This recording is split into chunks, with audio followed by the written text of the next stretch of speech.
Bonjour et salut à vous, je suis Eman Kakpo et c'est un plaisir pour moi de vous retrouver pour ce nouveau numéro de notre podcast. The CEO Challenge Podcast, 25e numéro de ce genre. Je suis très heureux que vous êtes de plus en plus nombreux à apprécier ce que nous vous apportons comme contenu au quotidien pour améliorer, renforcer votre résilience en tant que dirigeant.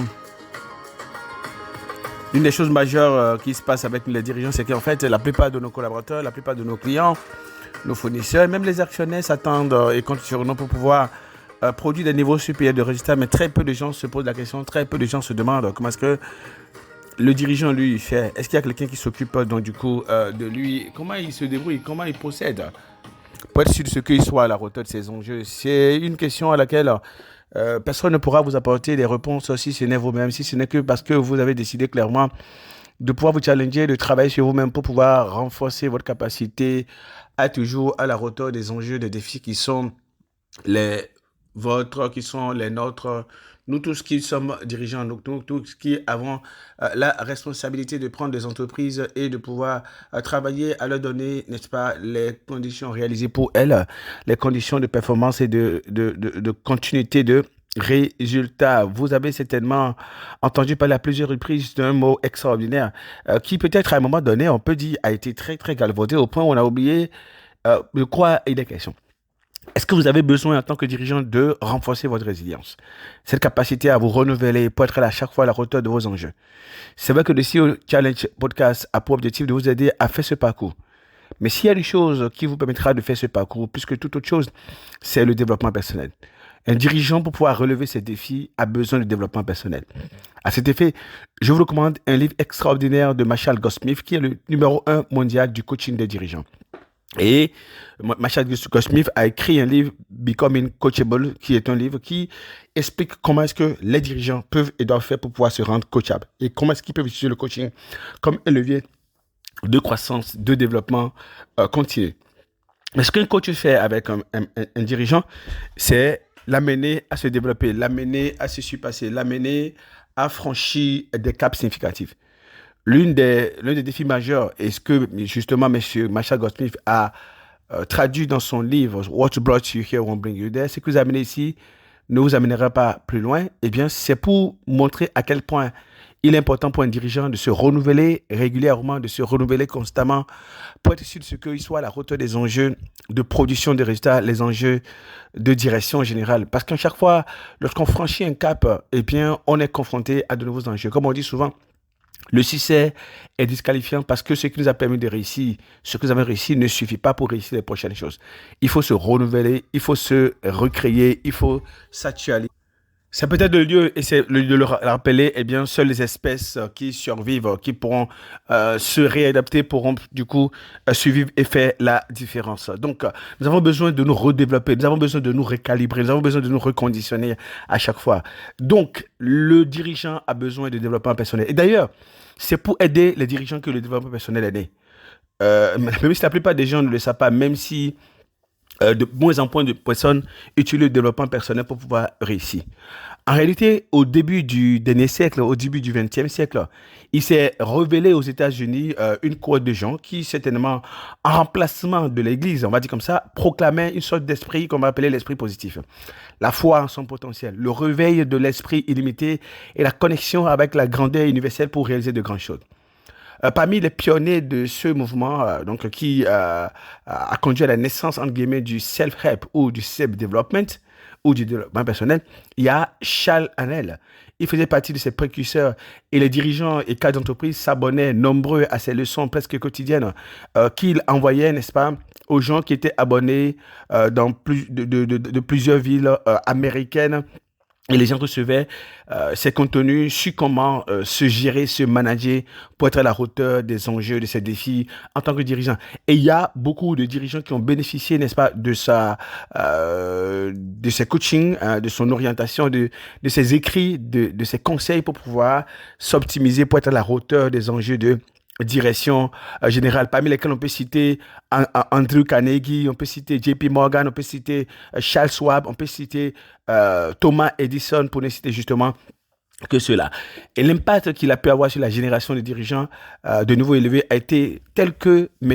Andrew Carnegie, qui à l'époque, à la fin du 19e siècle, faisait partie des hommes les plus riches des États-Unis, et au début du 20e siècle, bien évidemment, il a financé le développement de bibliothèques à l'échelle américaine, bien sûr, pour vulgariser ce nouveau mode de pensée qui, selon lui, allait inspirer une nouvelle génération illimitée de nouveaux tycoons du business aux États-Unis. D'ailleurs, c'est Andrew Carnegie qui a financé les recherches de Napoleon Hill. Napoleon Hill, à l'époque, a étudié pendant les années 1920, 1930, 1940 les hommes et femmes les plus prospères des États-Unis pour savoir exactement qu'est-ce qui leur a permis de pouvoir réussir, qu'est-ce qui leur a permis d'atteindre la dimension qu'ils ont eu à atteindre. Et il a compilé le contenu de ses secrets, de ses pratiques, de l'état d'esprit dans un livre qui est devenu très légendaire, Réfléchissez et devenez riche. Et vous n'imaginez pas le nombre de millions de personnes, de dirigeants, d'entrepreneurs qui ont été inspirés par ces livres. Et bien évidemment, bien d'autres livres et conférences initiés par ces passionnés du développement de soi, ces passionnés du développement personnel en vue du développement d'entreprise. Donc, j'insiste pour rappeler ici que c'est d'abord pour assister les dirigeants que le développement personnel est né.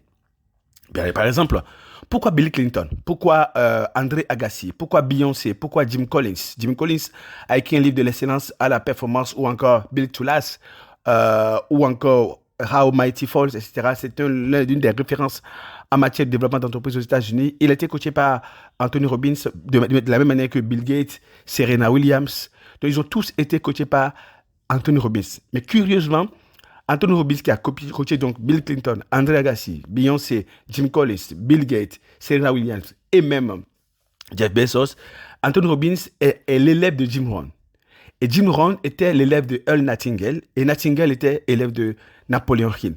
Pour que vous puissiez savoir quel est le lien de cause à effet qu'il y a entre le développement personnel, pourquoi est-ce que les dirigeants vont chercher le développement personnel pour pouvoir se développer? Parce qu'aussi talentueux, aussi productif, aussi expert que l'on puisse être, comme Bill Clinton, comme André Agassi, comme Beyoncé, comme Jim Collins, comme Bill Gates, comme Serena Williams, comme Jeff Bezos, les dirigeants ont besoin de développement personnel.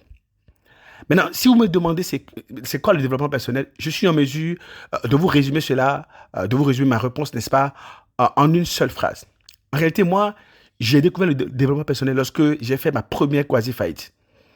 On peut dire que j'avais tout. J'étais un excellent communicant, j'animais une émission télé, j'étais très bon en matière de création de contenu, excellent en marketing, en propulsion d'offres et techniquement très bon. Mais j'ai échoué. Et c'est là que je me suis rendu compte d'une chose. Je ne me suis pas développé au niveau auquel l'entreprise s'est développée et au niveau auquel je voulais la porter. C'est-à-dire que lorsqu'un dirigeant est plus petit que ses enjeux, lorsqu'un dirigeant est dépassé par ses enjeux, ce n'est pas la stratégie qui est le défi, c'est qu'il est petit. Il n'arrive pas à porter, n'arrive pas à porter les enjeux, il n'arrive pas à être résilient. Il est techniquement bon, il avait fait des chiffres extraordinaires et tout le monde le reconnaît. On ne devient pas dirigeant, on ne devient pas DG, membre du comité de direction par hasard. C'est parce qu'on a été extrêmement bon. Mais pourquoi est-ce que la plupart des gens ont du mal une fois qu'ils arrivent là? Parce qu'en fait, ils arrêtent de se développer personnellement. Aujourd'hui, je vois beaucoup de dirigeants talentueux et boxeurs qui ont énormément du mal. C'est pourquoi je consacre cet épisode du podcast de CEO Challenge au développement personnel. Ne vous en faites pas.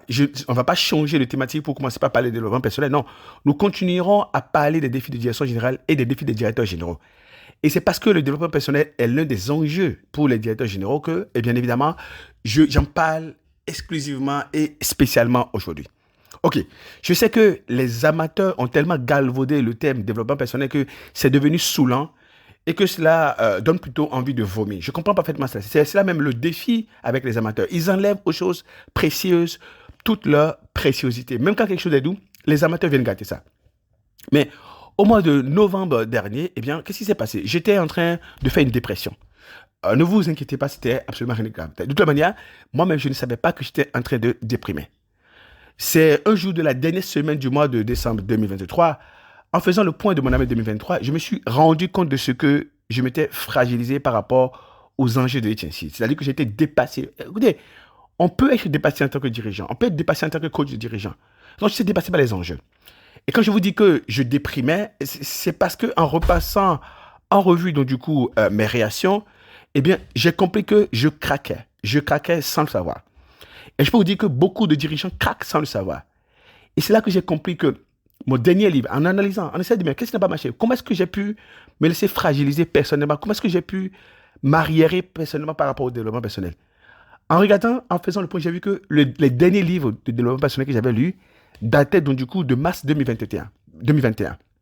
Or, entre mars 2021 et mai 2023, j'avais connu une croissance plus que fulgurante. Par exemple, j'ai atterri à l'année fin 2023 avec 124% de croissance par rapport à 2022. Donc, alors, qu'est-ce que j'ai noté? J'ai noté qu'en fait, à partir de novembre, surtout mai 2023, mais surtout en novembre 2023, j'avais un défi de résilience. J'avais un défi de résilience. Je n'étais pas à la dimension, je n'étais pas à la hauteur. Je me suis fragilisé sans le savoir. La bonne nouvelle, une fois que j'ai noté que j'avais un défi de résilience, j'ai élaboré un plan de mise à niveau et d'optimisation personnelle ou bien de développement personnel pour être à nouveau à la hauteur de mes enjeux et de les dépasser. En réalité, je n'avais pas un défi de stratégie, mais de fragilité. J'étais plus petit que ce que j'avais atteint comme résultat et c'est à quoi j'essayais de travailler pour atteindre. Et c'est exactement ce qui arrive à la plupart des dirigeants. Lorsque nous étions à la session de notre Executive Leadership Workshop à Doha, au Qatar, début février 2024, un dirigeant qui est l'une de mes fiertés me confia à la fin des 5 jours comment le workshop venait de la tirer d'un trou, un trou inconscient bien évidemment dans lequel elle était depuis 3 ans. J'ai eu 15 autres témoignages pareils. Et les gens venaient me dire, mais tiens, ce workshop, c'est exactement ce qu'il me fallait. C'est ce dont j'avais le plus besoin pour démarrer mon année. Et vous ne pouvez pas imaginer. Maintenant, savez-vous quand vous devenez plus petit que vos enjeux? Savez-vous quand est-ce que vous êtes fragilisé sans le savoir? Savez-vous quand est-ce que vous êtes en train de déprimer en tant que dirigeant sans le savoir? Et qui est le signe que vous avez besoin de vous refaire? De vous refaire en termes de mindset, de vous refaire en termes d'approche, de vous refaire en termes de conception, de vous refaire en termes de solidité émotionnelle, de vous refaire en termes d'alignement spirituel par rapport aux enjeux qui sont les vôtres, d'alignement stratégique par rapport aux enjeux qui sont les vôtres. Quels sont les signes qui montrent que vous êtes en train de craquer sans le savoir et qu'il faut absolument du développement personnel et de vous refaire pour pouvoir vous en sortir? 1. Vous avez tout le temps envie de démissionner. Lorsque vous avez tout le temps envie de démissionner, c'est un signe que vous êtes en train de craquer. Et ça arrive à tout le monde, mais ça ne doit pas arriver régulièrement. Et bien évidemment, si ça arrive souvent, c'est que vous avez besoin de vous actualiser, de vous optimiser pour être à la dimension. S'il y a des jours où vous avez du mal à quitter la maison, ou bien vous avez souvent du mal à quitter la maison, vous levez de votre lit le matin, eh bien vous êtes en train de craquer sans le savoir. Lorsque vous trouvez tout de suite tout le temps qu'un collaborateur ou des collaborateurs à qui vous en prenez, c'est-à-dire que vous avez des défis, et puis vous trouvez un collaborateur ou bien un partenaire à qui vous vous en prenez. Ça peut être le conseil d'administration, ça peut être un fournisseur, ça peut être une personne, ou bien ça peut être l'État. Vous vous retrouvez très amer, très agressif avec vos collaborateurs. Vous êtes en train de craquer sans le savoir. Lorsque vous avez plus le sentiment que le job est devenu trop dur pour vous, que le job est vraiment dur, vous êtes en train de craquer sans le savoir. Oui, le job est dur, mais quand vous le sentez, c'est que, franchement, vous êtes en train de craquer. Il faut vous refaire, il faut vous vidanger. Lorsque vous recherchez constamment les plaisirs fabriqués pour vous consoler, vous voulez prendre quelques jours, vous aimez par exemple enjamber les semaines, vous cachez par exemple dans vos congés annuels, etc. Vous êtes pressé d'aller au congé et vous pensez qu'il faut encore organiser cette fête à la maison pour pouvoir avoir le sentiment que ça y est. Non, vous n'y êtes pas.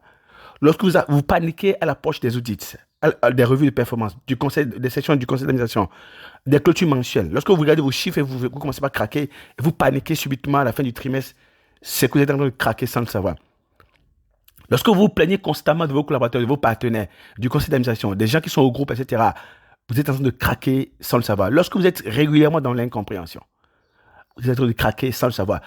Lorsque vos succès vous font oublier, vous avez réussi, et puis cela vous fait oublier que vous avez d'autres enjeux personnels, que vous avez d'autres enjeux organisationnels, que vous devez continuer à cultiver votre jardin, c'est que vous êtes en train de craquer sans le savoir. Lorsqu'on attire votre attention sur des sujets, mais que vous ne réagissez pas, eh bien, vous êtes en train de craquer sans le savoir. La dernière fois, nous avons parlé ensemble du gorille ambulant, n'est-ce pas? Eh bien, moi, j'ai été, pendant la deuxième partie du mois de l'année 2023, j'ai été un fragile, un frustré, ambulant sans le savoir. J'espère que vous n'êtes pas fragilisé, vous n'êtes pas frustré, vous n'êtes pas un frustré déambulant sans le savoir, et que vous avez la tête baissée sans le savoir. Si c'est le cas, vous avez absolument besoin de développement personnel. Et il s'agit juste de lire quelques livres. Des livres sur l'état d'esprit positif, sur l'intelligence émotionnelle, sur l'amélioration des relations interpersonnelles, sur l'organisation personnelle, sur comment trouver le supplément d'âme, etc. sur comment faire face à la résilience, lis peut-être des biographies pour voir comment est-ce que les autres font et s'en sortent. Échanger avec un coach, ça vous fera du bien parce que vous avez besoin de faire votre grosse vidange. Vous demandez comment faire, ne vous en faites pas. Je peux vous donner quelques conseils en la matière personnalisés gratuitement. Appelez-moi au plus 221 78 138 15 17 ou par email, vous pouvez m'écrire à h.kakpo@hsexecute.net. Parlons-en parce que nous sommes connus. Parlons-en parce que, tiens, nous avons tous besoin de nous soutenir pour pouvoir nous en sortir. Diriger est quelque chose d'extrêmement complexe. Ne vous enfermez pas, ne restez pas seul. Si vous êtes en train de craquer, allez voir un psychologue, allez voir un coach. Avec mes collègues, effectivement, nous voulons relever les défis avec vous. Et si vous pensez que nous pouvons vous aider, contactez-moi à ces numéros-là. Et moi, je serai très, très heureux avec mes collègues de me mettre à votre disposition. Pendant ce temps, je suis heureux de vous dire, on se retrouve demain pour un nouveau numéro de votre podcast, The CEO Challenge Podcast. Bye bye.